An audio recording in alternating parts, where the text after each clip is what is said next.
on camera. Surprise, surprise, the first day at school for the new states, and there's one of the oldies is here, sitting here. He couldn't stay away. John Young, are you missing it so much? Oh, Mike, I tell you why I'm here today. I wanted to go shopping. I wanted to go to Waterstones. Other booksellers are available. And I thought I'd get my sandwich, as I used to do, in the market and come and sit down. And the first thing I discover, the seats that used to be in the Royal Square have moved away. I had the same problem. I had nowhere to sit down. So where I do, I've sat here thinking I enjoy my sandwich, and of course, typical in the Royal Square, you bump into people. I've had about 5 or 6 chats, including at least one of the new ministers. Very enjoyable. But of course, while I'm here, guess what?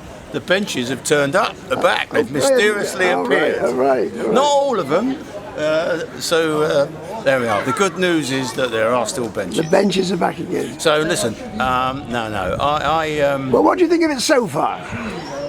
Well, early days. I personally would have liked to see in a more balanced states,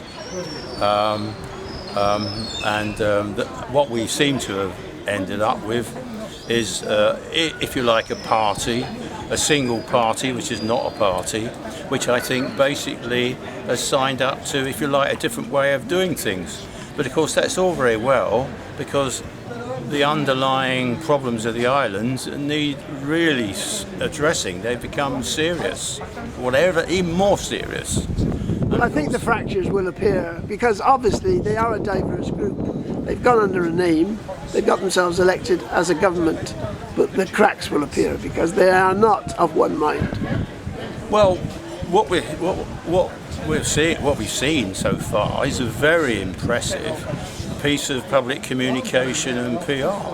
It is outstanding. It is miles better than the Council of Ministers that I was a member of. In fairness to Reform, they mounted an excellent campaign. They put out an excellent manifesto, but they were outsmarted by Better Way.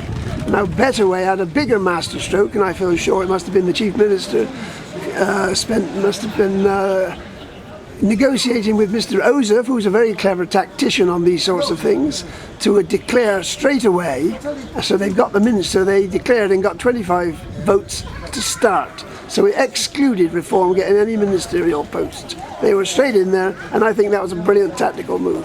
So from there in, Reform were out. So they're scratching around, looking for status, unfortunately. And they've got themselves a scrutiny role, but not much else, really. So, Reform were outsmarted, basically. So the Better Way party, it is a party, and will evolve as a party. It's one step ahead, so far. Well, the comment I would make is what I see is a big gap or a space or a vacuum where the policy should be. Absolutely. Because look, I've never been one to indulge in this personalised politics, putting blame on people or criticising individuals. I think the new Council of Ministers could deserve the credit for the really impressive communication and PR spin. But what we want to see, what everybody wants to see, is what the substance is, and you can't survive on a PR alone. In my view, there are 2 components of government. You need substance, and you need communication effective.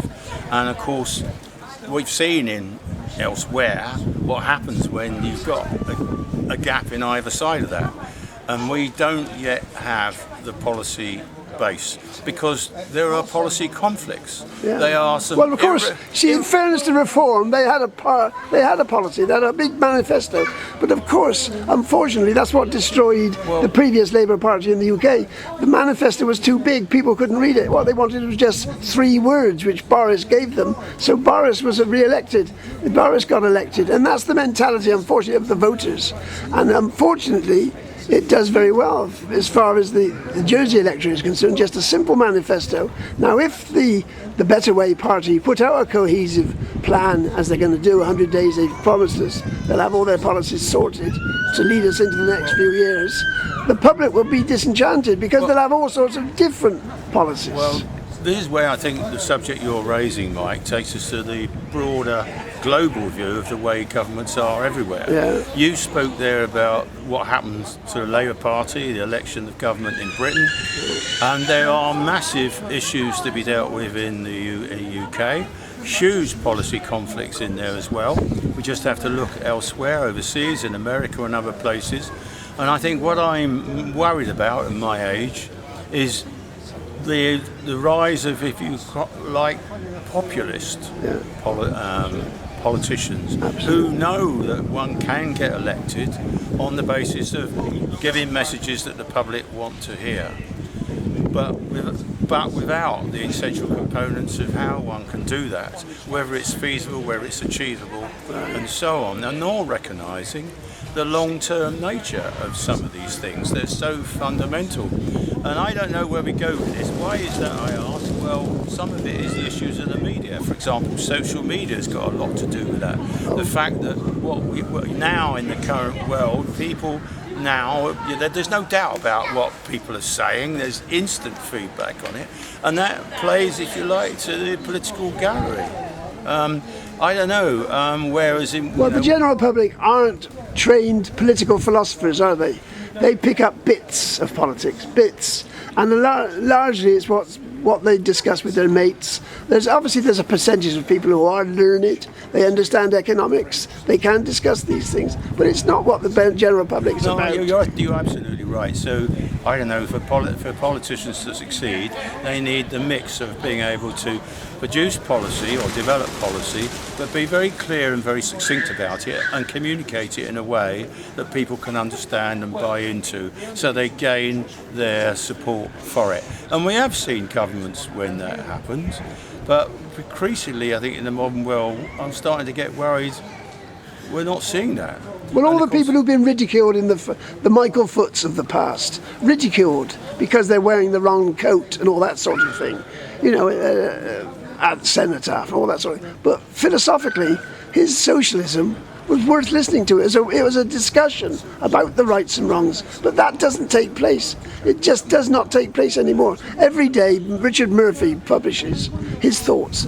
I can only understand his economics to a very small degree, very profound, but it needs people to understand what he's saying, because he's discussing things which apply to Jersey, and as much as they do to anywhere else, about the manipulation of money, and how governments, the Bank of England and the government, how they change the interest rates, all this stuff which affects people on their everydays.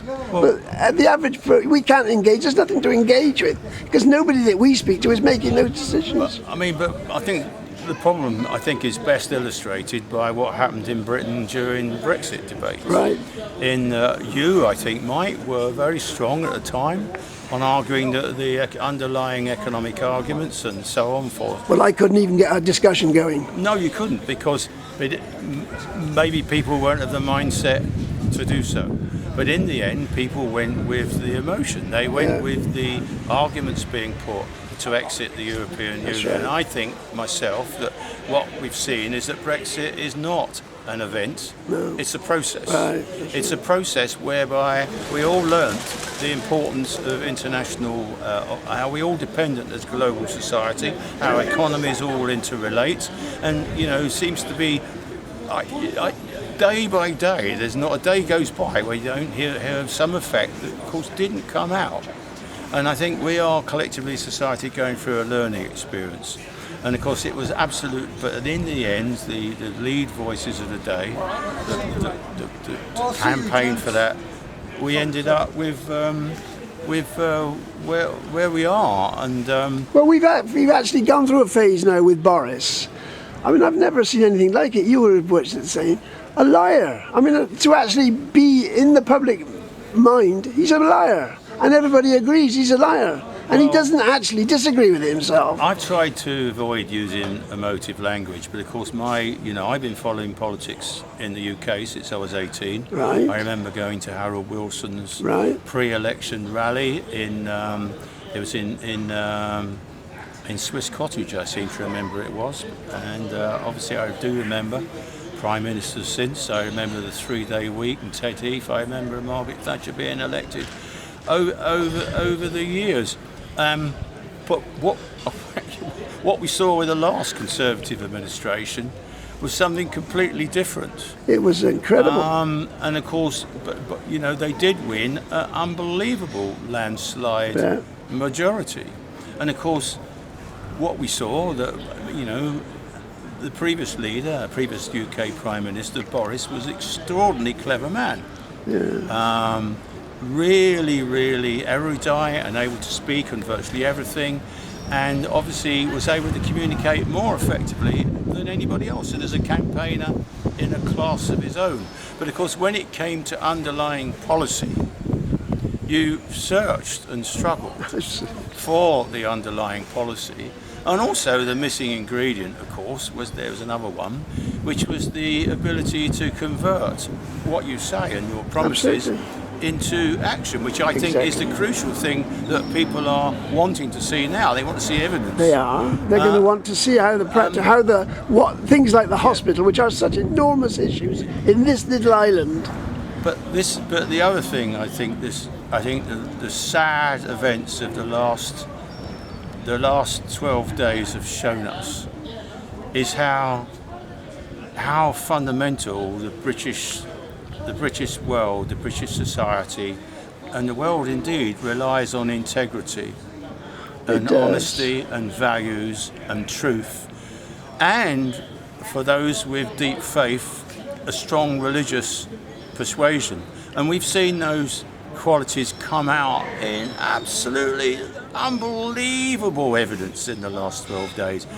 I have to tell you, I've been enormously moved on this. It gives me much more confidence that in the end that people, you know, that if you like, the truth will out, because I wish the death of the Queen will make people more demanding about wanting the truth and not being prepared to vote for people who aren't telling the truth. But I don't think it will. Once the furore's gone, then we'll have a nice little coronation for the King, and it'll all be back to normal again. No, I don't take that view. I think we have to wait and see. But I think, you know, one can't imagine somebody giving their life for 70 years of dedication to dealing with all the troubles and the strifes that came along. Would any politician even get within iota? Well, would any other members of her family have done it? Because there's been quite a few scandals within her family. Bear that in mind. I mean, when I heard, and I must praise the address of Archbishop of Canterbury in the funeral service yesterday, he was actually spot on. He's talking about those that seek fame and those that are truly important to the world, and he drew the distinction. Well, our life is dominated by people who want their 5 minutes, quarter of an hour of fame, is all what the American used to say, and it's very corrupting. It's very engaging. So I'm feeling very reflective at the moment after the last. Have you bought a fishing rod? Why? Well, now you're retired and you were into fishing. I mean, that was one of your subjects. Well, fishing was. I've never been keen on fishing for creatures which are part of our natural world. No, that's not been. I just wondered whether it's a form of entertainment. I was rather surprised to find you in the Royal Square. I thought I might more likely find you on the beach with your fishing rod. Well, listen, I'm in town. I'm enjoying town. I'm pleased the benches have now turned up. And you know, I'm really pleased to see you fighting fit, because I know you didn't have the best of health in recent times. You're looking fighting fit and fully recovered, and as a champion of free speech and open communication. I'm a champion of whatever I'm a champion of, and I see it, but it's not making any progress. The subject is getting worse and worse. Human rights. People don't give a damn about human rights. They're not interested. Well, they speak it, they say the words human rights, but they just don't know what applies to Jersey. They're not interested. Well, I think when you look at subjects like that, you've got to look at the international position, when we're in a dreadful war, and people such atrocities, such dreadful situation. How on earth did we get here, one asks? Well, I've been watching quite a lot, especially during the recent I haven't watched much of the funeral ceremonies, but I have watched in looking for other channels like PBS and other channels, American channels, and they show all day, First World War, Second World War, newsreels and commentary.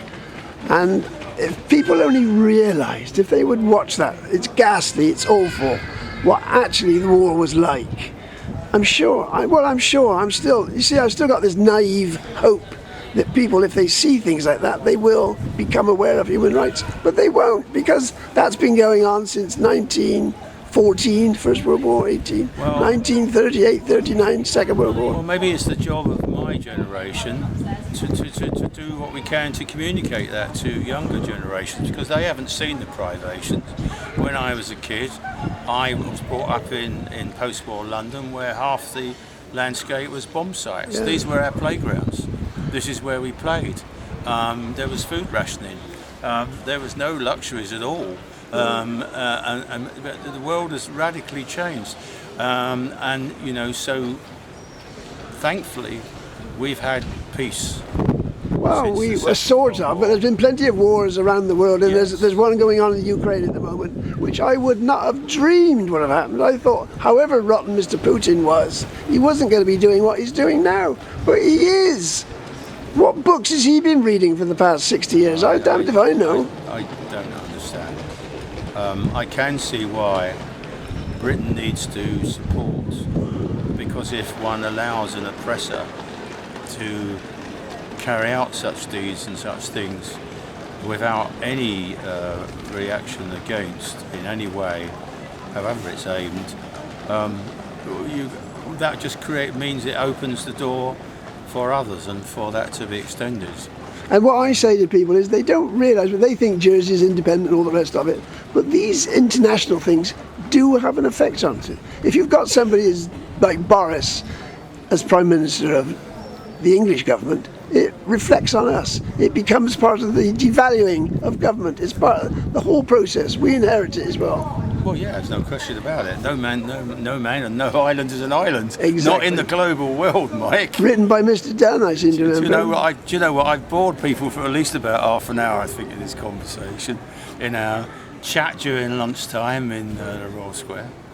I enjoy speaking to you, Mike. I'm happy to talk to you again on a focus subject at some stage, if you like. But like everybody else in Jersey, I'm watching this government.